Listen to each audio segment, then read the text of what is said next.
Ok les amis, c'est vendredi, Babou est allé déposer sa maman à l'aéroport. Il est parti avec Elena et son frère qui devait partir hier. Son train a été annulé à cause des intempéries, donc il part cet après-midi normalement. Et moi je suis avec Olivia qui est en train de manger. Moi je suis pas sûre de manger ce midi parce que je mangeais un peu tard ce matin. Noémie fait la sieste et je voudrais me laver les cheveux. Voilà, je voudrais me laver les cheveux. Je ne peux pas me laver les cheveux parce que à cause des intempéries, nous avons un problème d'infiltration. Et du coup, on a notre chauffe-eau qui saute. Bref, fantastique. Ce n'est pas le sujet. Je suis d'assez bonne humeur aujourd'hui, tout va bien. Il fait beau, le soleil revient enfin. Et je pense que c'est le moment, maintenant que tout le monde est parti, de reprendre un peu nos habitudes, notre routine. Surtout au niveau du rangement et du ménage, parce que là... quand il y a du monde, forcément, enfin je sais pas vous, hein, mais nous quand on reçoit, c'est vrai que le ménage, ça passe un peu en second plan. On fait vraiment juste la vaisselle et les machines et après le reste, un petit coup d'aspi vite fait comme ça, mais c'est tout. Donc là je vais vraiment passer au rangement cet après-midi je pense. Enfin je verrai un petit peu ce que Noémie me laisse faire. Nous verrons bien. Attends, maman. Bah c'est pour toi ou c'est pour le bébé, le biberon? Bébé. Waouh, bravo Elena. C'est super bien. Bravo, bravo, bravo. C'est samedi aujourd'hui les amis, je sais pas vraiment c'est quand la dernière fois qu'on a filmé. On filme pas trop en ce moment, il y avait mon frère et ma mère qui étaient là, ils sont repartis. Ils sont repartis hier. Et donc là aujourd'hui on n'a pas filmé grand chose. On filme pas non pas parce qu'on est dépressif ou quoi, mais c'est juste que on filme moins là parce que effectivement les journées sont assez chargées, on n'a pas encore retrouvé le rythme et l'envie et la bonne humeur et tout. Mais là aujourd'hui il y a deux trucs que j'ai filmés parce que je trouvais ça super mignon. C'est les filles qui sont en train de regarder Bibou faire la cuisine et les filles en train de jouer aussi avec Bibou. Toutes les trois entre guillemets, Noémie était là. Moi aussi j'ai fait partie de cette famille, hein. C'est juste que c'est moi qui filme. Donc je ne suis pas souvent sur les petits trucs que je filme. Qu'est-ce qu'il y a, hein? Et voilà, c'est tout ce que j'avais à vous dire. Et je me suis coupé les cheveux aussi. Je me suis rasé. Voilà. Si tu peux envoyer son t-shirt si tu veux, hein Elena. Oui, attends. Mais si t'as fait tomber ta feuille aussi, comment tu veux qu'on fasse? Hein? Ouais. Non mais ça c'est pas une feuille, ça c'est la table. On va demander à papa de ramasser la feuille. Ok.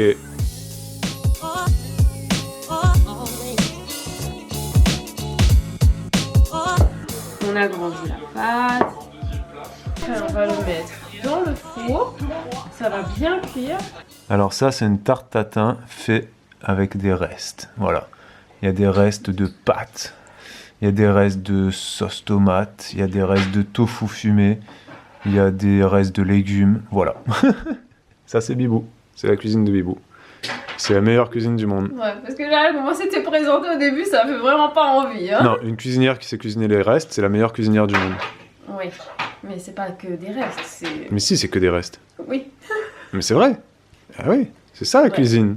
S'adapter. Quand t'as pas beaucoup de restes, tu prends tous tes restes ensemble et tu fais un nouveau truc, tu vois. C'est ça. Ce soir, on teste la tatin. La tatin de restes. Mes trois drôles de dames. Voilà, au réveil ce matin, les deux grandes rejoignent le lit de maman et m'éjectent du lit, en fait. Hein? Non, c'est pas vrai, on est resté tranquille faire des petits câlins dans le lit. Et là, je vais préparer le petit déjeuner. Et aujourd'hui, c'est dimanche. Je ne sais plus si on s'est parlé hier. Je ne me souviens plus. J'ai eu une nuit absolument chaotique. En plus, je suis enrhumée. En fait, on est toutes enrhumées à la maison, sauf Babou. Il n'y a que les filles qui sont enrhumées là. Donc j'avais mal à la tête, j'avais besoin de dormir et Noémie n'entendait pas la chose de la même manière, vu qu'elle aussi elle était enrhumée. Ouais, c'était pas une nuit facile du tout, ni pour elle ni pour moi. Donc on espère que la journée va pas être trop compliquée parce que Babou n'est pas là aujourd'hui. Je ne sais même pas à quelle heure, s'il rentre ce soir ou cette nuit. Enfin je veux dire, est-ce qu'on le verra ce soir quoi, je ne sais pas. Voilà, vous entendez tout le monde tousser à tour de rôle, là c'est quelque chose. Hein. Bon, bonne journée. Noémie fait des gratouilles à Olivia. Hein, je lui masse le dos.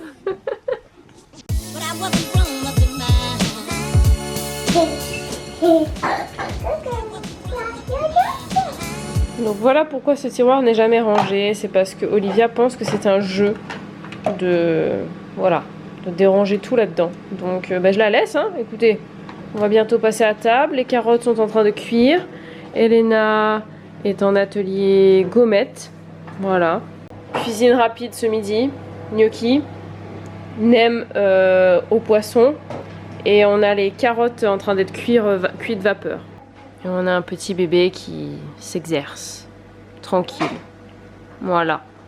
Qui exerce son port de tête et qui commence à pousser sur les mains. Donc il y a les coudes qui commencent à quitter le sol maintenant. Voilà. Ça se bouge bien.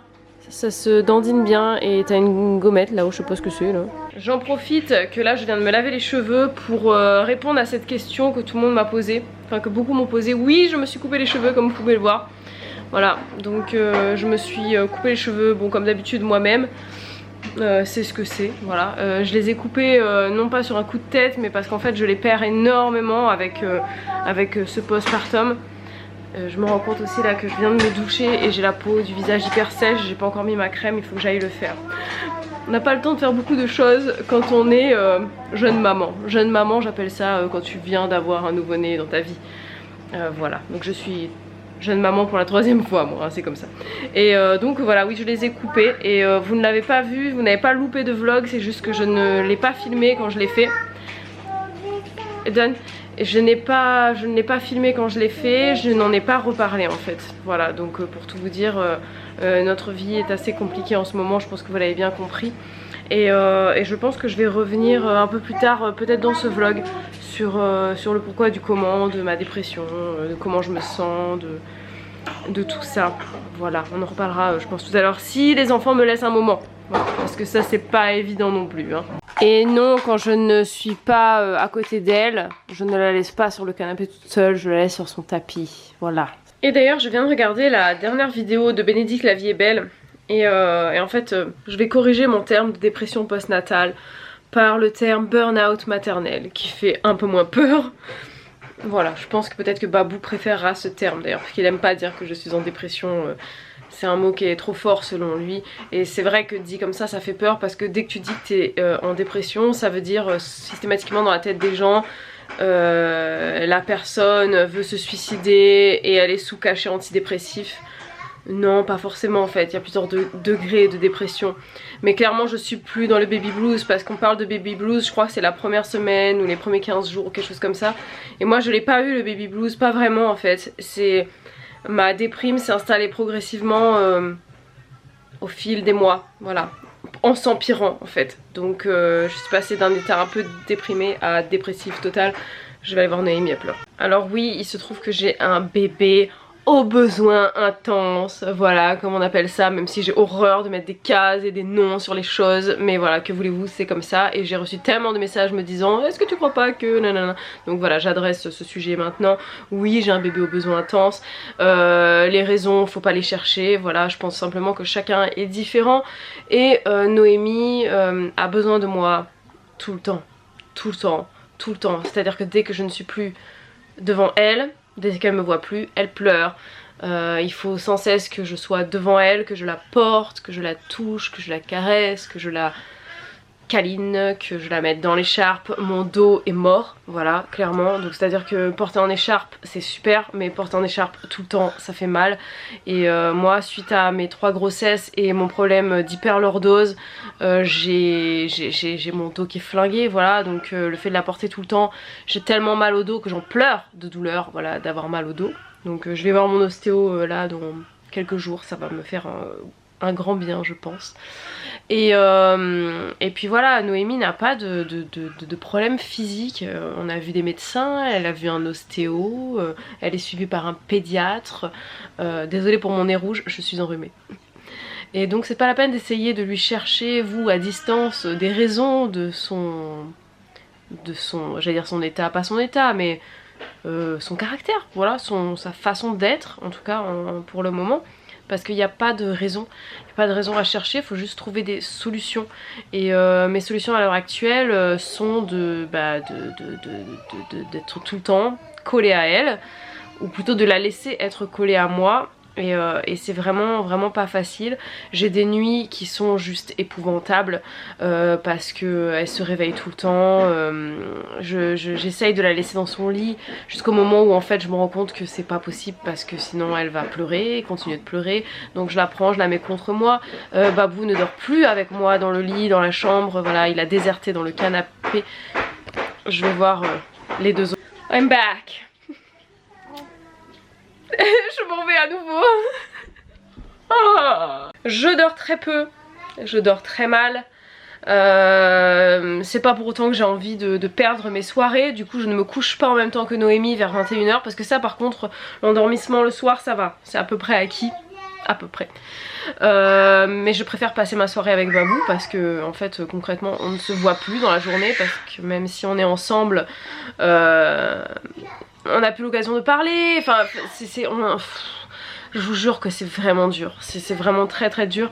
Et c'est pas tant le fait que voilà qu'on ait 3 enfants comme je vous l'ai déjà dit, c'est vraiment le fait que bon bah les 2 premières elles sont petites, donc très demandeuses, elles se chamaillent beaucoup même si elles se courent toujours derrière. Elles peuvent pas se passer l'une de l'autre, mais elles peuvent pas s'empêcher de se fighter aussi, donc nous faut qu'on fasse la police. Et pourtant le soir vous voyez elles ont 2 lits séparés dans la même chambre, mais il faut qu'elles dorment dans le même lit, voilà. Bon, et à côté de ça et il y a Noémie que je dois porter constamment. Babou n'est pas là aujourd'hui, donc ça gueule pas mal, il faut que j'y retourne. C'est pas drôle, voilà, on se perd un peu avec Babou. Je me perds en tant que femme, en tant que père. Donc vous voyez l'expression être au four et au moulin, ça résume très bien ma vie. Voilà, moi je suis au four, au moulin et à la cuisine, en train de faire la pâte à pain. Enfin vous voyez, je suis sur tous les fronts. Je suis même à l'heure actuelle en train de manger à moitié, vous voyez. Bref, donc c'est très dur. J'ai eu un énorme passage à vide. En plus, pour couronner le tout, j'ai eu cette baisse de lactation qui est arrivée d'ailleurs avant la dépression. C'est juste que mon état dépressif s'est accentué avec cette baisse de lactation. J'ai tenu le coup, j'ai pas lâché, j'ai continué d'essayer de relancer le truc. Maintenant ça va beaucoup mieux côté allaitement, même si je vous cache pas que ça m'épuise, voilà. Ça m'épuise littéralement. J'ai fait une petite FAQ sur Instagram où vous m'avez posé plein de questions. J'ai pas pu répondre à tout le monde, mais il y a une question qui est revenue beaucoup que j'ai pas abordée, je ne sais pas pourquoi d'ailleurs, parce qu'en fait je m'en fous complet pour le moment, mais je vais l'aborder ici. C'est concernant ma perte de poids. Est-ce que j'ai perdu mes kilos de grossesse? Vous êtes très nombreux à vouloir savoir ça. Oui, je les ai perdus, je les ai largement perdus, puisque j'ai retrouvé le poids que je faisais avant d'être enceinte d'Elena. Voilà, donc j'ai perdu absolument tous mes kilos de toutes mes grossesses. Et en un rien de temps, puisque j'ai perdu ce poids là à même pas 4 mois après l'accouchement, et sans aucun effort de ma part volontaire pour les perdre. Voilà, tout simplement parce que j'allaite et je suis au bout de ma vie. Voilà, donc des fois j'ai pas le temps de me laver, des fois je mange sur le pouce, des fois je n'ai plus envie de manger. J'ai eu une perte d'appétit à un moment donné qui m'a fait peur. En fait ça a contribué en plus à ma baisse de lactation. Bref, c'était un ensemble de plein de choses. Et là ça va mieux, c'est pas pour autant que je reprends du poids, parce que je suis tout le temps fatiguée en fait. Je suis tout le temps fatiguée, je suis tout le temps en train de courir. Et je suis épuisée, j'essaye de relativiser, de positiver et tout, hein, mais je vous assure que c'est pas tous les jours rose, surtout la nuit. C'est la nuit que c'est le pire en fait, parce que la nuit tu te retrouves tout seul. Donc vous inquiétez pas, si vous êtes dans ce cas, sachez que vous n'êtes pas seul à vivre ça, à vivre ce cauchemar, parce qu'il faut le dire, c'est un cauchemar. Quand la nuit tu essayes de dormir, tu t'endors et puis au bout d'une demi-heure t'as ton enfant qui pleure. Tu l'allaites et ensuite il n'accepte pas de se rendormir autrement que toi en le tenant dans les bras, tu vois. Donc des fois c'est ça, et c'est difficile quand elle se réveille tout le temps, qu'elle veut tout le temps être au sein pour manger un petit peu ou pour un peu de réconfort. Enfin c'est dur, Franchement c'est très très dur, surtout quand ensuite la journée tu dois enchaîner et ne pas pouvoir dormir parce que ben il y a les 2 autres dont il faut s'occuper, les siestes, Elena elle en fait plus, on a la nounou mais on l'a pas tout le temps, on a fait le choix de garder quand même des moments où on a que Olivia, des moments où on a que Elena. On n'a plus de moments finalement où on a que Noémie parce que la nounou bah, ne peut plus avec ses nouveaux horaires, avec les enfants qu'elle garde, elle ne peut plus garder les 2 en même temps. C'est très bien. Enfin en tout cas au début je n'arrivais même pas à la consoler, à la calmer. Voilà, elle pleurait, elle était inconsolable. Ça arrive encore des moments comme ça où elle pleure, elle est inconsolable, elle hurle. Elle hurle à un point, je n'ai jamais entendu un bébé hurler comme ça. C'est-à-dire que c'est tellement puissant que ça en est flippant. Et au début je me disais mais c'est pas possible, cet enfant a un problème. Elle doit être malade, elle doit avoir un problème physique. Et en fait on a vu les pédiatres et tout ça, les ostéos. Elle a pas de problème physique, c'est juste dans sa nature. Elle a besoin d'extérioriser plus qu'un autre enfant. Voilà, par exemple dès qu'elle a envie de péter... elle va hurler à la mort. Dès qu'elle a le hoquet, pareil, elle hurle. Après elle a le hoquet et tout va bien. Donc voilà, elle est très très sensible, très caractérielle. Je ne sais pas si on peut dire ça d'un bébé. Ça fait tout de suite péjoratif, négatif quand je dis ça. Mais tu me fais des guilis sous les pieds. Et donc voilà, bref, tout ça pour vous dire que c'est compliqué. C'est compliqué, mais que ça va aller. On y croit. Là j'y crois, je commence à y croire. Cette nuit non en fait, j'ai eu une très très mauvaise nuit, très très noire, très sombre, où en fait toutes mes pensées positives se sont écroulées. Et j'avais envie littéralement de me taper la tête dans le mur quoi, voilà. Mais ce matin ça va mieux. Ce matin ça va mieux, vous savez quand je me réveille, que la nuit était horrible et puis qu'il y a les 2 filles, il y a Elena et Olivia qui me rejoignent dans la chambre et puis qui viennent s'allonger dans le lit avec Noémie au milieu et qu'elles sont là toutes les 3 à me faire des sourires, bon ben tout va mieux en fait. Donc j'essaie de me rattacher à ça au maximum et puis je vais essayer de voir un petit peu de monde de temps en temps, essayer de sortir. Je vous en ai pas parlé aussi mais c'est vrai que Noémie refuse totalement de prendre le biberon. C'est un gros problème parce que si elle ne prend pas le biberon, bah forcément ça veut dire qu'elle peut pas... Je peux pas m'absenter, je peux pas me séparer d'elle. Donc ça c'est quelque chose d'assez angoissant et anxiogène. Donc on va essayer petit à petit de la mettre chez la nounou. J'ose espérer que là-bas elle prendra le biberon. Et dans ce cas-là, bah, je pourrai un peu plus vaquer à mes occupations, un petit peu sortir. Parce que voilà, c'est pas que je l'aime pas, bien au contraire. Hein. Ceux qui n'ont pas d'enfants ils peuvent pas comprendre. Mais bon, si vous en avez, vous savez que parfois c'est très dur. Et il y a des moments en fait où tu te dis mais en fait ma vie d'avant était tellement plus simple. Et ça va? J'ai vu un plaquage à terre là. Ça va? Fais attention. Non c'est bon, tout va bien. Ouais. Mais ouais, ma vie était beaucoup plus simple avant. Elle était moins riche, ça c'est sûr. Mais voilà, donc on garde courage. Et là où je me dis que ça va mieux, c'est que quand même aujourd'hui j'arrive quasiment tous les jours à me dire ça va aller de mieux en mieux. Alors que j'ai eu une période où pendant un bon mois en fait, tous les jours je me levais et je me disais ça va jamais s'arranger. Ma vie c'est de la merde maintenant et à tout jamais. Vous voyez, c'était des pensées noires comme ça. Là ça va mieux parce que je me dis que bon bah ça peut pas être pire à la fois. Donc bon ça va s'améliorer petit à petit. Et puis si ça peut toujours être pire en fait. Et c'est ça qui est rassurant aussi. Et voilà, bah, c'est pas grave. Maintenant là, ce matin vous voyez j'ai pris ma douche. Bah je l'ai mise dans la salle de bain, comme ça elle me voyait quoi. Moi elle avait un peu d'eau sur elle, mais bon à la fois tant pis, hein, elle me voyait, au moins elle pleurait pas.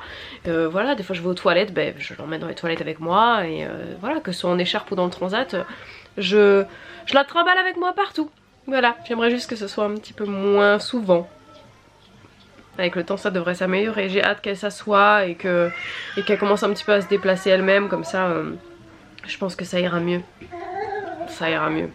On peut aussi pendant 2 minutes là parler un petit peu du rythme de Noémie. Donc son rythme c'est simple, elle n'a pas de rythme. Voilà.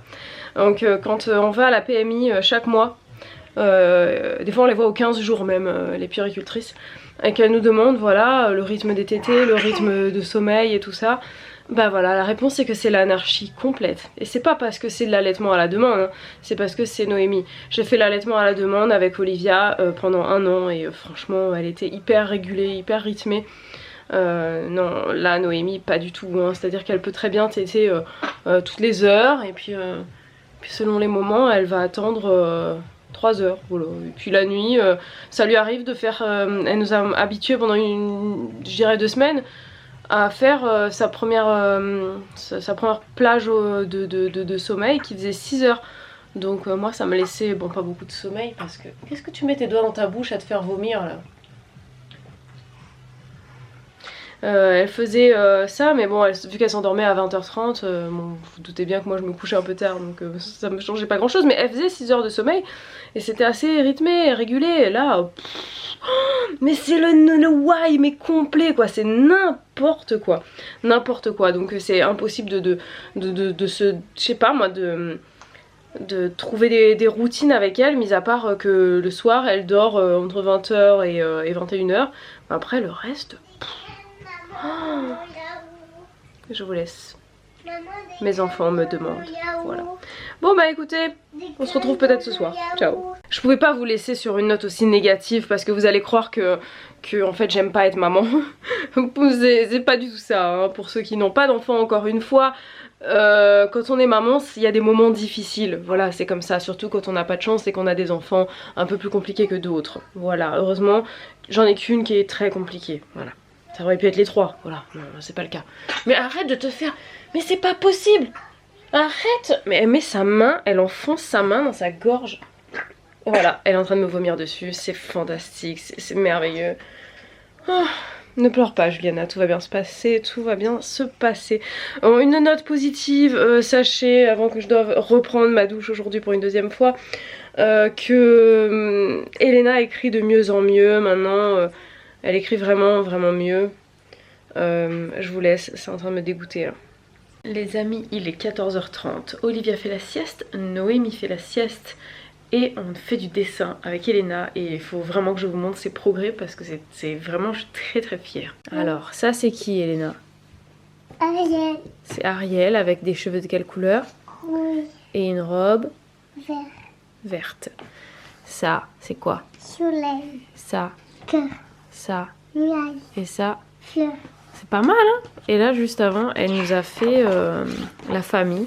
Bon c'est un peu brouillon, je lui demanderai de le refaire mieux. Parce que là ce qu'il y a c'est qu'elle a écrit maman. En plus elle l'a écrit à l'envers, vous savez comme ça en montant. Elle a écrit papa, Elena, bref. Mais en fait donc elle fait des bonhommes. J'essaie de me rapprocher un petit peu pour vous montrer que ça ressemble beaucoup plus à des bonhommes qu'avant. Donc avec les cheveux, les yeux, le nez, la bouche, le corps, les bras et les jambes qui sont attachées. Voilà, faut savoir qu'avant, là c'est aujourd'hui qu'elle nous a fait ça, et avant voilà ces bonhommes c'était comme ça. C'était quand qu'elle les a fait ça? C'était fin août. Donc voilà, c'est beau progrès je trouve, vraiment très bien. Tu peux continuer tes dessins Elena. Je ne parlerai pas du fait que Noémie dort. Elle dort, voilà elle dort, c'est assez rare. Assez exceptionnel pour le souligner, elle dort dans mon lit, voilà, seule. Je ne sais pas pour combien de temps, mais je suis très contente, voilà. Donc je vais regarder le biathlon en même temps qu'on dessine avec Elena. Elle va se cogner avec. Mais non. Elle va le prendre. Mais déjà, fais attention de ne pas lui taper avec la tortue. D'accord? Sinon, elle va pleurer après si tu la tapes avec. Ok les amis, c'est lundi. Mais ça, vous le saurez demain dans un nouveau vlog, puisque je vous dis qu'ici s'achève ce vlog que j'ai oublié de terminer hier. Et je vous dis à demain pour un nouveau vlog. Ciao!